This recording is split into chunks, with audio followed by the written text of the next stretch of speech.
Yo, what's up? You doing good? Excellent. Hey, let's do some podfesting, okay? Episode number 25, 3 back-to-back conversations with the real people that we know through entertainment, politics, science, medical, or just cooking in the kitchen. Podfest 25 features my conversation with actor Omar Epps, who starred in the movie Power Book 3, Raising Kanan. Then we'll jump back to 2016 and laugh until we pee with the brilliantly funny Pablo Francisco. And we'll wrap things up with a couple of rockers, Paul Cook from the Sex Pistols and Mr. Tom Spenser. Together, they collaborated to create the band The Professionals. This is Podfest. I'm good. How you doing? Absolutely fantastic. Is it safe to say that we've watched you grow up? I mean, I remember when you first appeared on the entertainment scene, and now when we see your name, we see your image, it's like, oh, it's an automatic win. Yeah, you have to watch it because he's going to give you quality all the time. Thank you. First and foremost for that. But you know what? The reality is you have seen me growing up. The world has. I did my first film when I was 17 years old, and that was, 30 years ago, something like that. So it's a blessing. That's all I could say. It's a blessing to still be able to do what I truly love to do, what I feel is part of my purpose in life, to hopefully inspire and motivate people through the art of storytelling. And look how the industry has changed so much. I mean, when you got in at 17 years old, there was no such thing as streaming or anything like that. And now, I mean, it's like, with this is the season number 2 for Power Book 3, but it's like we can go back and we can binge watch over and over again. Yeah, and I think that's listen, I think that there's pros and cons to everything, right?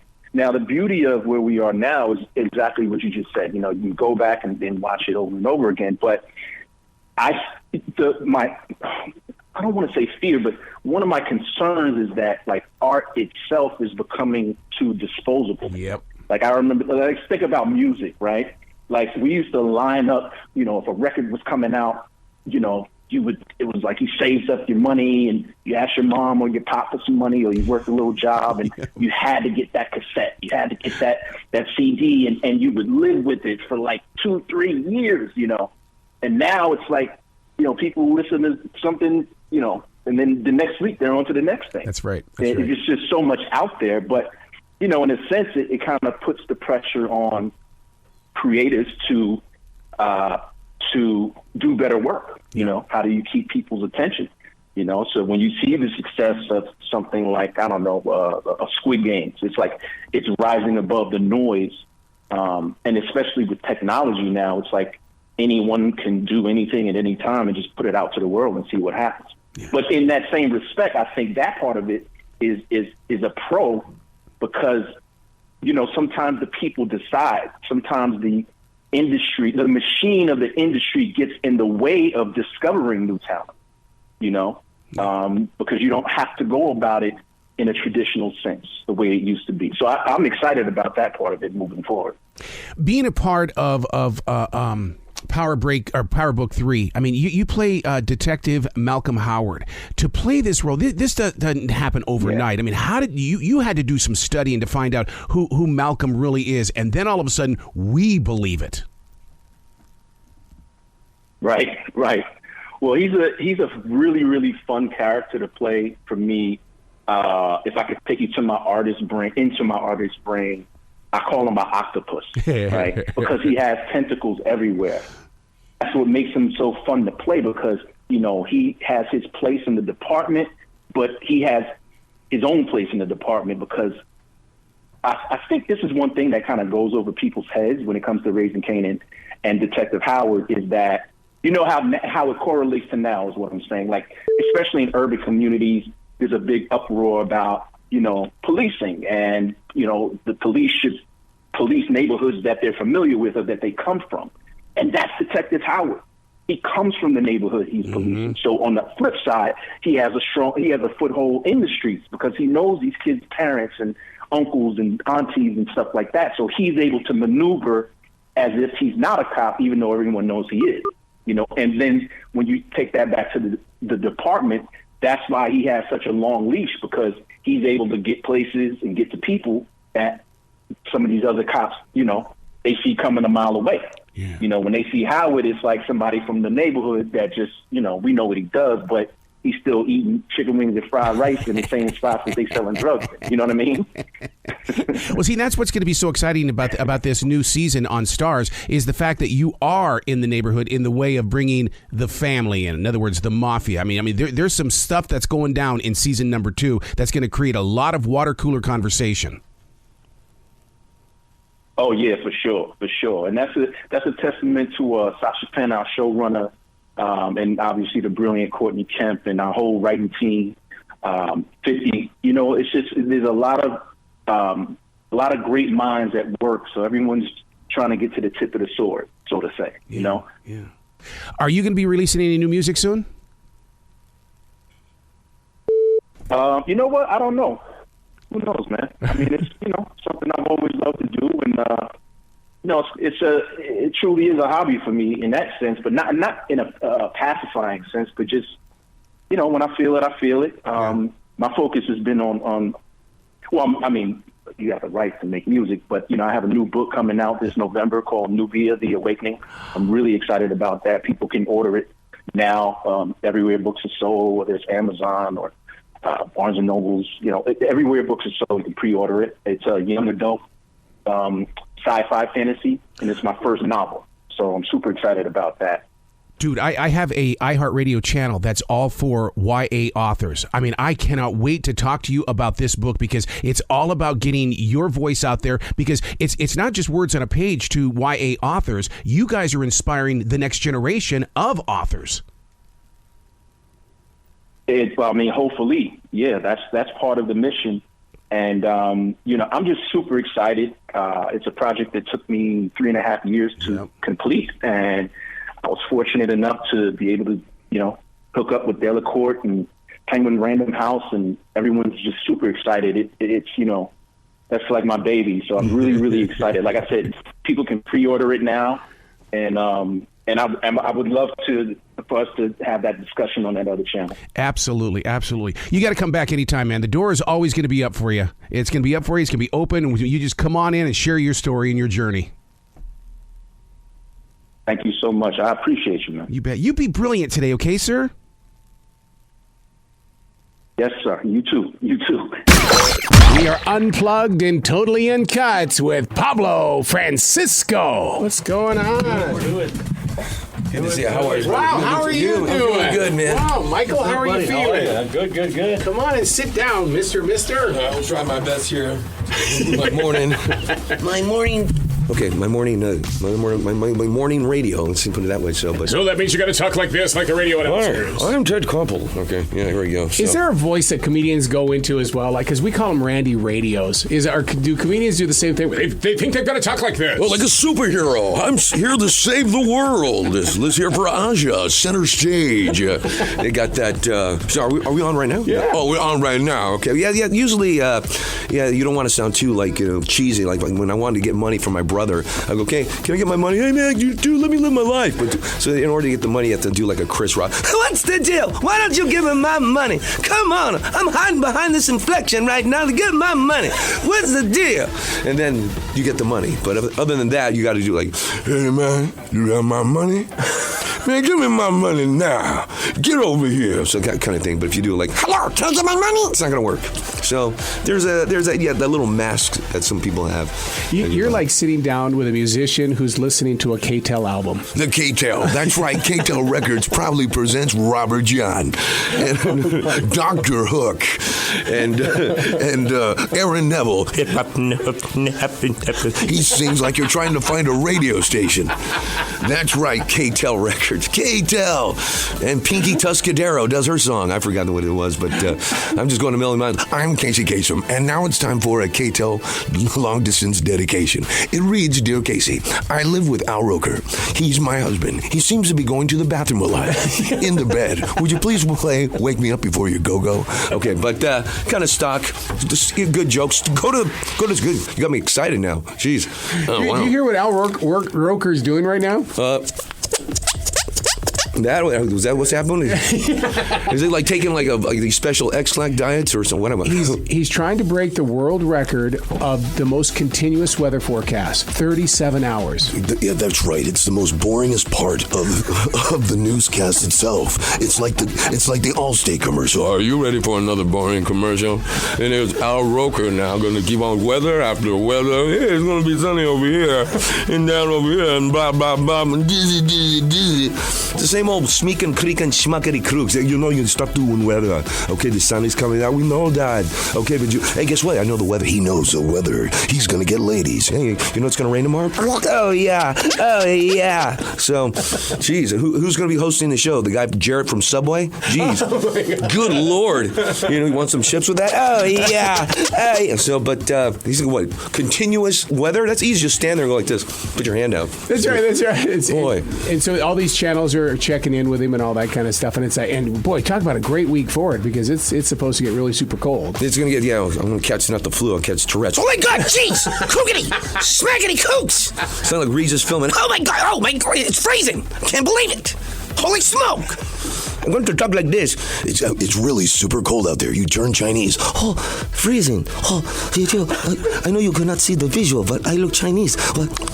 There you go. But, yeah, come on down to the show at the Comedy Zone. Yes, it's a good place to start the party. I'll be there, and so will Steve Kramer. He's touring with me, and you got to see this guy named Steve. He's like Saturday Night Live divided by the square root of In Living Color. And then I come on stage, and we just make fun of everybody. You know, Dog the Bounty Hunter. He's a convicted felon. Doesn't have the right to vote, but has every right to come to your house and spray mace in your face. He sounds like Gary Busey on meth. Hey, man, I tell you what, you got an AA problem or go with AAA, or I don't know, you got 2 pilots on American Airlines, give me 3 batteries. But anyhow, come on down there, Dog the Bounty Hunter.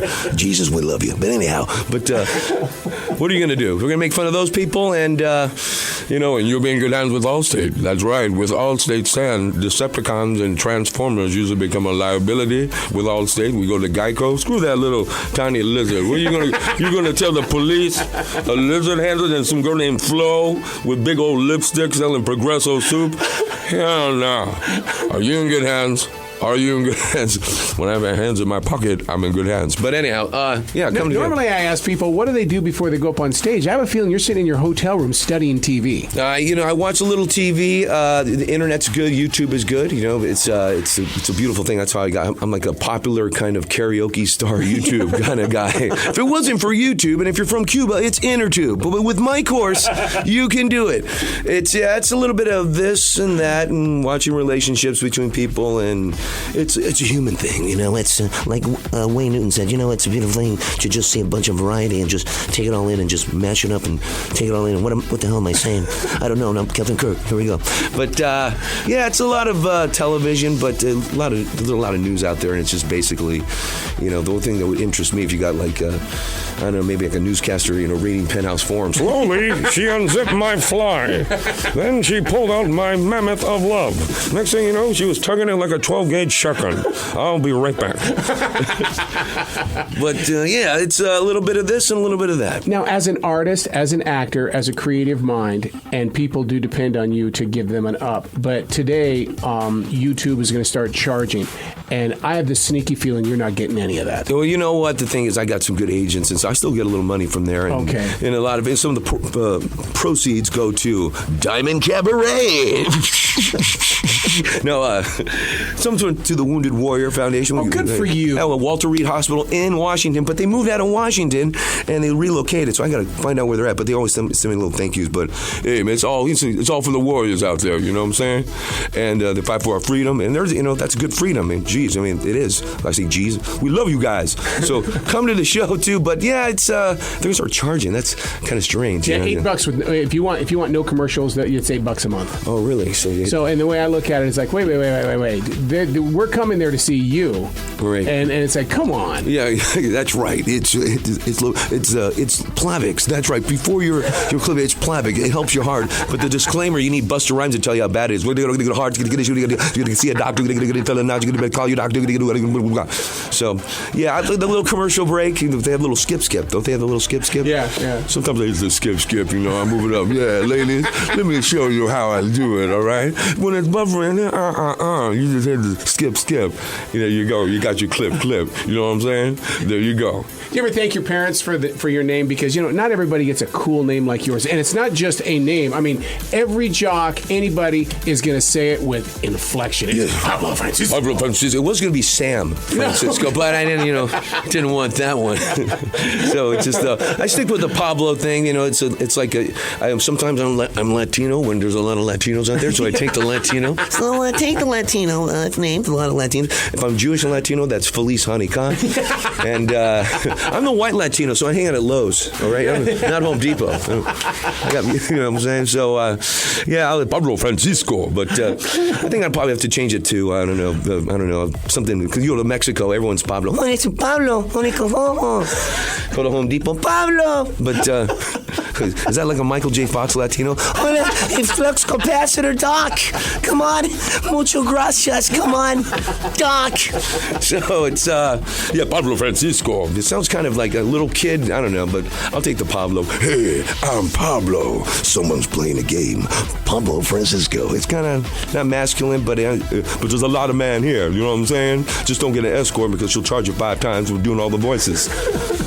Speaking of those voices, as a voiceover actor, I've had a lot of people that I've worked with in the radio industry that are hired to go in to do the made-for-TV movies that have cussing in it. Do you get to do that role too? The thing is, what I do is I get people from international. They like Nokia. I just go Nokia. Different and Universal Studios. Sometimes they'll do VH1 previews and stuff like that. But other than that, I'm just doing independent films. Doing their stuff like that. But it's so crazy because you got to go. Get ready. Someone's playing a deadly game. And then you have to go into this summer has Brady written all over it. So it's like it's kind of like that, kind of fun. And then you got the guy who sounds like he does all the infomercials. Hercules and all your favorite Disney characters. That's right. It's the Swiss Army knife. Condom. That's right. When's the last time you've been having sex and said, I want to open up a can of soup? So everybody, it's real easy to just turn the knob and they get the harmonizer to go from all the way, and the little spit comes out of my mouth, but all the way up and down. So you can get celebrities doing like Jay Leno doing it as a kid. Here's something you can use today. Our boy didn't use today. You get Chris Rock. What I did for Lupe? I can't believe that. You get Bill Cosby. Just turn down the knob on that one. Ozzy's a little kid. I haven't tried that one. Gary Busey is a little kid. Hey man, where's the ladies at? There you go. It's a little knob. But other than that, come on down to the show. You come on down. I'll get you some steak fingers. You know what I'm saying? Or chicken nuggets. It'll be all good. They have good food at the Comedy They have good food. You bring a date. Like I said, don't have to talk to her. Save the conversation for later. And Steve's going to be there. We're just going to make fun of everybody, and it's going to be all good. I love that you're promoting the guy that's traveling with you. That is, and I know that Carlos Mencia is a part of your posters and stuff. Love that guy. I'll tell you, that's got to be something you picked up from him, because he is promote. He's been in here twice, and he has always been about promote. Yeah, because his show is like 2 hours long sometimes. But he's like, let me tell you, it's gonna be a good show. Come on, stupid, you're so stupid. He could be in like his own blues band. I went to the store. You bought liquor, a bumper sticker. Come to the show. You don't want to miss this show. And Carlos says he does a lot of press. He does a lot of press, so I kind of learned that from him. You will go on my tour to learn. I just got to slow down and take a breath here and there. Yeah, that's right.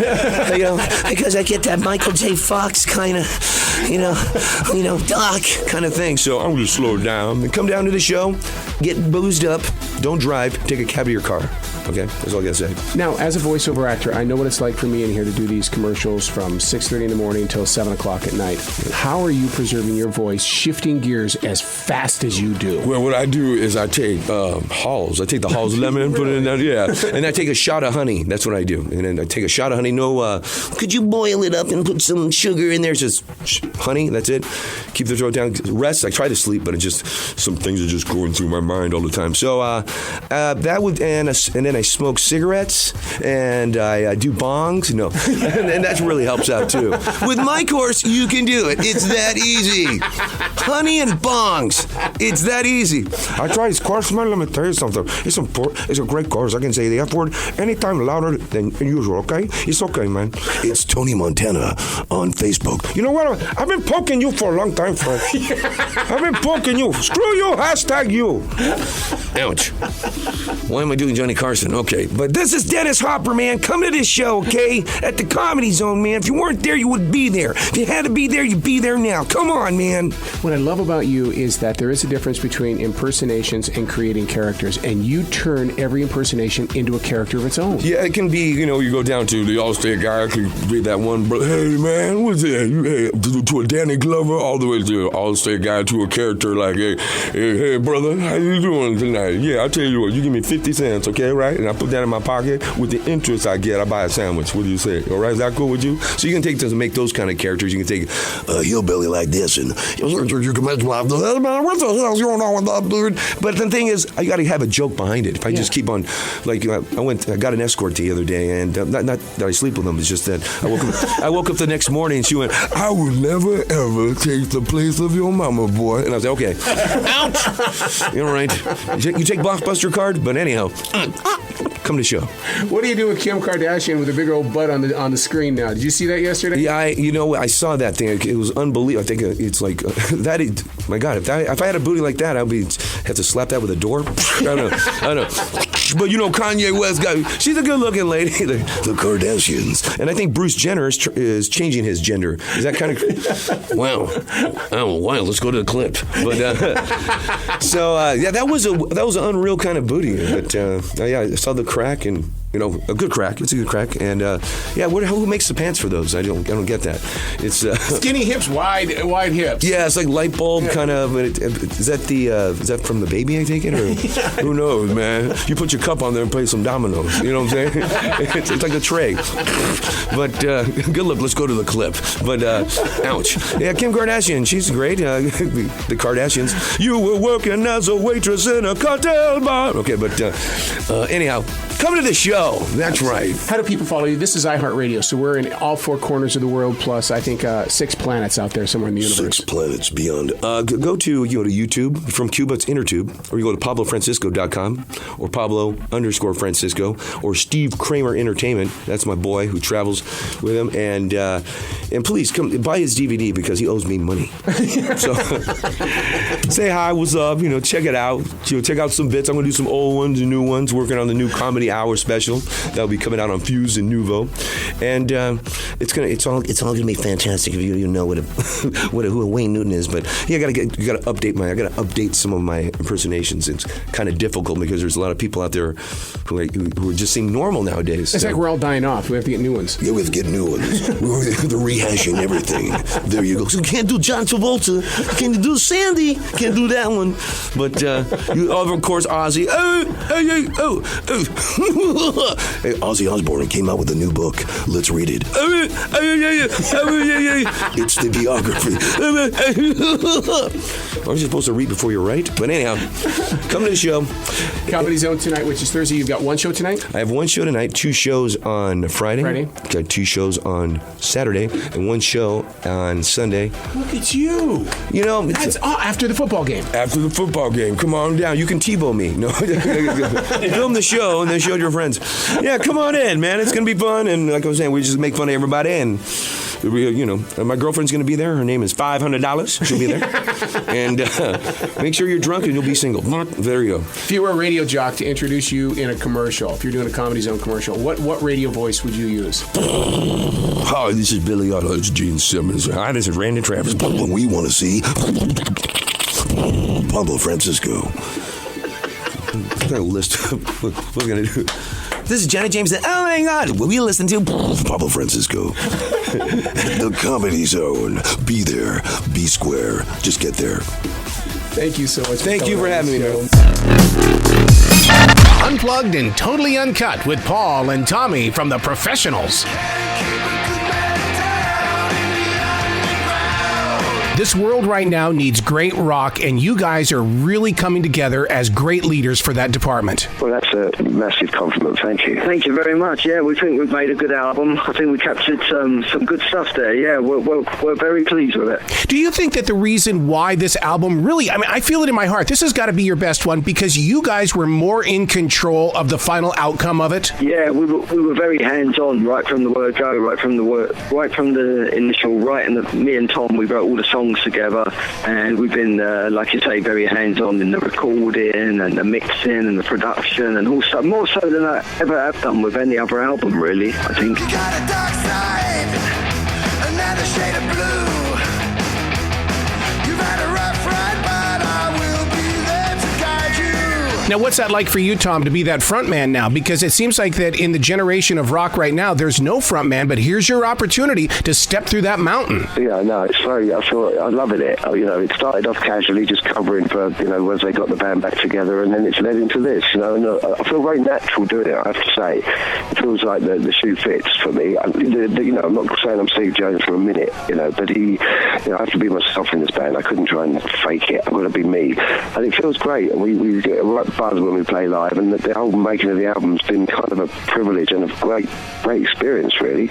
Now, you said my favorite word there, when you play it live. Does that mean that you're going to be taking this album out there on the road where fans can go? It's like dropping a needle on the album? Yeah, we hope so. It all depends, I guess, on the feedback we get from the album and whether there's an audience for it. Because as you know, we're professionals. The last album we done was over 30 years ago, so whether there's still... I'm quietly confident though, because this is a new band as far as I'm concerned. There's a new lineup and there's a new album, so it's not like rehashing all the old stuff, and we're moving forward with it, so hopefully we'll find a new audience as well along the way.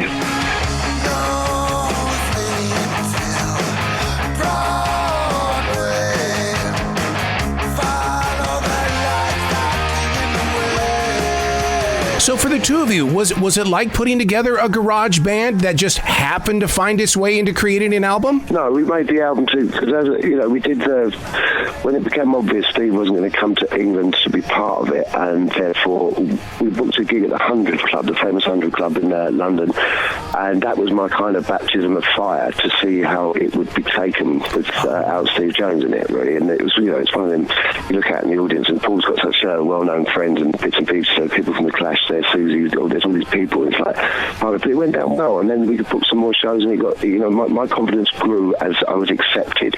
There's still some sort of, sometimes you get online siping who think it has to have Steve in it, but the press was very much a Cook and Jones project. We got the original bass player with us. We did have the original guitarist, but we had a problem with him, and so then when we recorded as a three-piece, and then Paul got out his punk rock address book and called some of his chums to be on the album.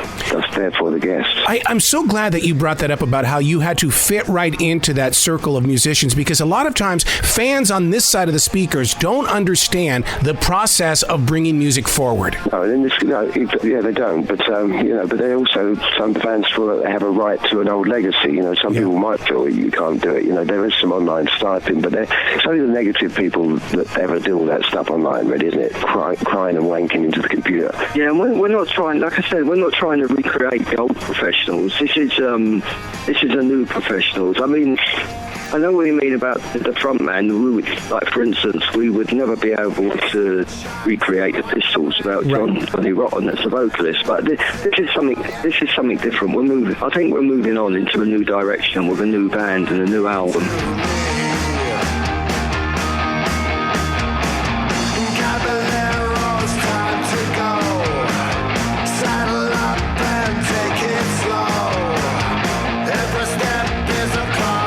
What I love about it is that when you listen to it from beginning all the way through, you weren't afraid. You were able to do things to it that really we accept right now in this moment. It's an escape. Yeah, go on, Tom. Okay, I'd like to think. I mean, we've got 10 songs. We still think old-fashioned in terms of like a vinyl album in a way. So the idea of the album is meant to be a kind of bit of work you play from beginning to the end, and then you want to go back to the beginning. Yep. You know, in a world where CDs sometimes are just packed with a bit too much music. Sometimes I know that sounds daft. People started adding them on when CDs used to be expensive, and therefore you lost the art of a good album. You know, the classic album length. So hopefully we've done that. As the lyricist, is it still all about sharing messages, or is it all about maybe sometimes stepping back and letting the guitars and letting the drums have their rightful place? But me and Paul both write the words. You know, we've very much co-written this album, so I think songs got a different reason. I'll pass you over to Paul, but I just wanted to say, you know, even with the old professionals, Paul did it. I didn't know that. I'd have guessed that Steve Jones wrote the lyrics, but I think Steve was sometimes not capable of doing much of that era. So Paul did more work than you'd think on that, and with the Pistols. Steve and I, we've talked before, and he said that in the age of transition, he says that the Pistols, in a way, were a blues band. How would you guys describe where you guys are right now? Did you go the route of just rock, blues? What is the true root of where you're coming from? I guess the true root of my work, I don't know, it's a difficult question where you go right back. What are your initial influences? I guess our style of music does come, it's sort of the white guys copying the black guys playing the blues originally, right. And then you move forward onto Elvis and Eddie Cochran and stuff like that, and the electric guitars come out and so forth, you know, and that's where we came. That's where we come from, actually. That school of blues and rock, I guess. I wouldn't say we're an out and out R&B band. It's moved on a bit since then, and you're just trying to make things a bit more interesting just by adding certain stuff into your songwriting that just gives it a different twist. My dad was a musician in the 70s doing that kind of sort of pub rocky kind of stuff, and he bought Nevermind the Bollocks and didn't like it and gave it to me when I was 10, and that was shaped my learning to play the guitar, you know, by hearing these people.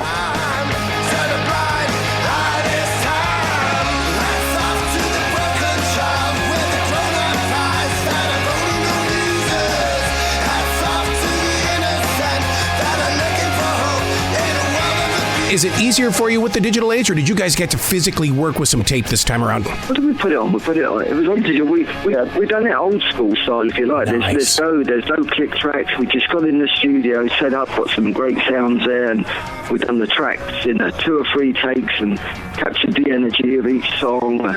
And there was no not too much messing about with it. We worked on the production a little bit more later on when we got all the guest guitarists on there. We had to juggle that about a bit. But we just wanted to capture the moment and get the songs out as they were intended. We do songwriting old school, sat face to face with 2 acoustic guitars, and of course over the year that's an intimate process that has to be developed, and we didn't know how well it would go, but then we found it very easy to write together. And then the technology side is, you know, now rather than a tape deck, I use the recording bit on my phone to capture ideas, and then what I did is that I use GarageBand on an Apple Mac, right? Which, trust me, I'm no computer whiz, but I just use it just to record the songs. You get these kind of, they're called virtual drummers, right? And you can choose one of them that kind of drums along with your idea. And the one they've got called Max, that's the punky drummer, is actually modelled on Paul Cook's playing, so it's kind of quite handy. I'll get a kind of little version of him, and I can send him back. Yeah, that's just the process of taking the songs to get them ready to go to the studio to the band.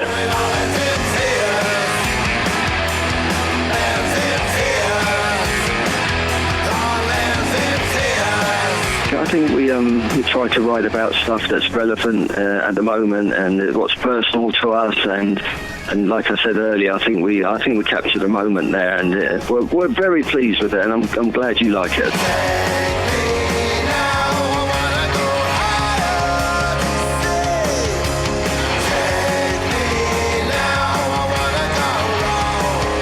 If you'd like to find out more about Paul and Tommy from The Professionals, visit us at rbeats.com, RBEATZ.com. Unplugged and totally uncut, on-demand listening.